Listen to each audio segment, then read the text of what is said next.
between the Atlanta Falcons and the Green Bay Packers. Hey, Warren, can you hear me?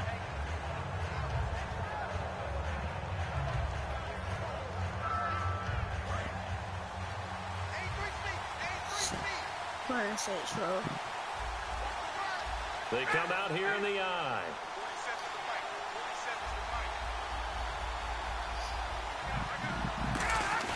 Now a play fake here on first down.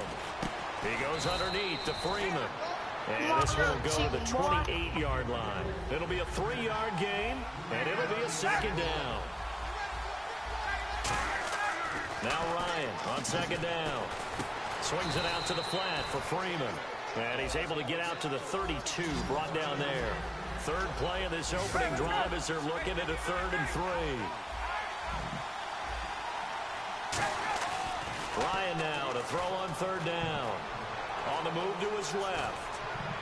And this is going to be incomplete. The Pro Bowl wideout Julio Jones is intended receiver. And it's 4th and 3. I'm not sure we could spot any tendency here on this 3rd down. They could have run it or passed it. Either one was available. They chose to try and get it through the air, but they were unsuccessful.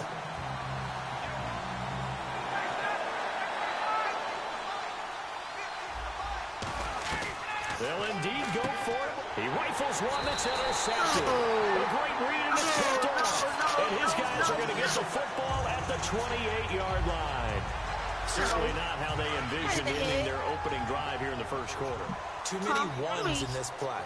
First quarter, first drive, first interception thrown. And that last one, that hurts. They'll run. This is Lacey. And he will lose yardage here to the 31-yard line. That's going to go as a loss of 2, and it'll be second down. The defense will not play so fast that I think if the running back even had time to notice if anyone was there, it was just a blink of an eye, and there was a loss on the play. And a wide receiver to watch in this offense, certainly Jordy Nelson. And most defenses watch him run past them. Jordy Nelson can run every route in the route tree and take it to the house. And defensively, a dime look here. 6 DBs on 3rd and 12. No surprise at all. Now they go screen. It's complete. Room here to run. And he will get this into the end zone. Touchdown, Green Bay. Ty Montgomery, 30 yards. And the Packers have taken the early lead.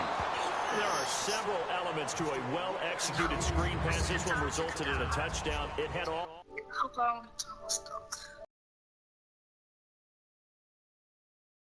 I got no block.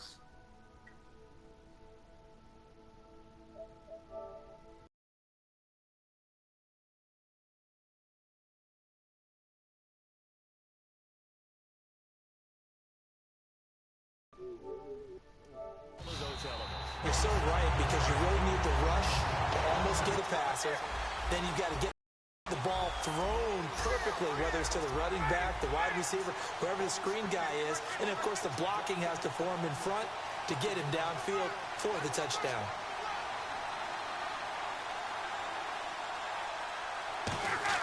Try to shake off the interception. He'll look to throw.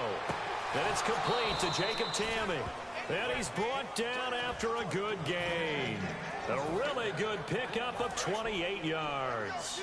Cool under pressure right there, escaping the pocket and finding what I think was not his primary target. And some of these guys are just so comfortable getting outside of the pocket that they do it on purpose. It doesn't even need to be a breakdown. Just they move, and they know it affects the defense, because a lot of times you get lost in coverage in the secondary, and I think you're exactly right. Wasn't his primary target. Found a secondary guy who sprang open, probably because of his movement out of the pocket. He's going to leave this for his running back. It's complete. It's a gain of 7, and that's going to lead to a 3rd down.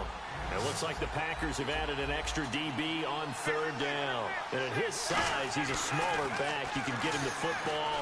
He can kind of get lost, make someone miss. It's good for him. Yeah, it's great for him. I like what you said there. Sometimes he gets lost in the traffic a little bit. But get him out in the open field into some space. That plays to his strengths the best and keeps him out of it where all the big boys are, you know, make someone miss in the open field. Well, the offense is not leaving the field. They're going to stay out and go for it on 4th and 3. Here we go on 4th down. down with Ryan. They'll roll him out right. And they hit him as he throws, as this one's going to go straight down to the turf. Incomplete. And Green Bay getting ready to go as they take the field. And they were able to punch it in the end zone last time. They'll be looking to do that again here for the defense. Obviously, they'll be looking to stop them from punching it back in the end zone. It always is punch-counter-punch, isn't it? And which team has the advantage? Well, let's just go back. Last time on offense, they rolled downfield, got into a good rhythm. You can see a little more bounce in and out of the huddle. You can see the sideline really get into the game. So defensively, you're thinking to yourself, how do we take that away from them? How do we get the advantage back? Let's see what they come up with. I think pressure is always the first way to go. You love pressure. I love it. Let's see if they dial it up this drive. A couple of years ago, Cobb signed that 4-year, $40 million deal. Since then, the numbers have been down a little bit, although last year only played 13 games. Yeah, and I wouldn't be as concerned with the numbers dropping if I were a Packers fan, because remember, Devontae Adams has developed as a player, and his numbers have gone up. You got Jordy Nelson back to full health in 2000. Now look out, Rodgers lost the football, and they will score. It's a Packer touchdown. Aaron Rodgers with his second touchdown of this opening quarter. And the Packers add 6 to their lead. And again, it's no good. A few boo birds coming out as he's missed his second extra point here in the first half. Now after the touchdown, here's Crosby to kick it away. That's fielded in the end zone. And he is going to be taken down inside the 5 at the 4-yard line. Atlanta now coming out on the field. And last time out, went for it on 4th down, turned it over, gave him great field position, turned it to 6 points, so they've got to recover here, Charles. It's amazing what one decision can do. And in trouble, and the ball's out. It's in the end zone loose. And he will bring this one back. A fumble return for... I'll whoop you, nigga. Oh, why you be cheating? I won. Hey, so no. And I can't challenge that either. Green Bay touchdown. Extra point try now for Crosby. Now flags will come in. I think this one's going to be on the defense for jumping. Now another shot here at the PAT. And it's a fake. They'll try and throw for it. And this one incomplete.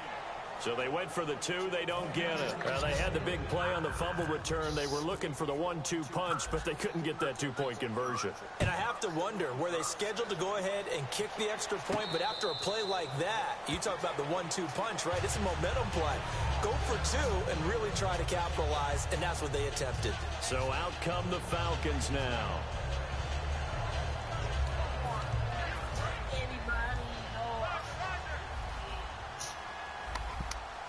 You already know who's on my team. They go play action here on 1st down. And it's hauled in by Austin Hooper. And he'll go out of bounds across the 35-yard line. There are so many things to watch for when you play defense. And reading your keys, you always hear about that. Having your eyes in the right place. Sometimes your eyes can... And no escaping this time as he'll go down. They got him for a sack. That one will set him back nearly 10 yards here on 1st down on the sack.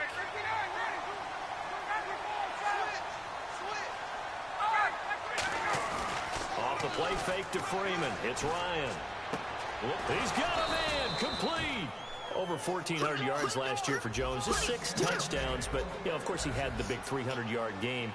However, when he was blanketed with coverage, he always opens things up for other guys, doesn't he? He does, and that's what's benefited Atlanta's offense. Other guys were able to step up. In 2016, Mohamed Sanu stepped up and had his best year as a pro.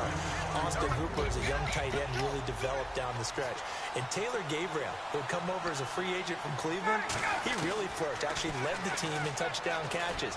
But there's only one Julio Jones, and you want to get the ball to him as much as possible. It'll be a gain of 16 for number 16. Never make the mistake that the slot receivers, especially the little guys like we're watching here, are just quicker than fast. A lot of them combine quickness and speed, and they catch a lot of footballs, as we just saw there. And, Brandon, I think Mohamed Sanu had a nice career while he was in Cincinnati, but he really elevated in 2016 in Atlanta. The most catches for himself in a single season. 59 of them, 4 touchdowns. Really? Now that'll be tipped and intercepted. Picked off by Moore.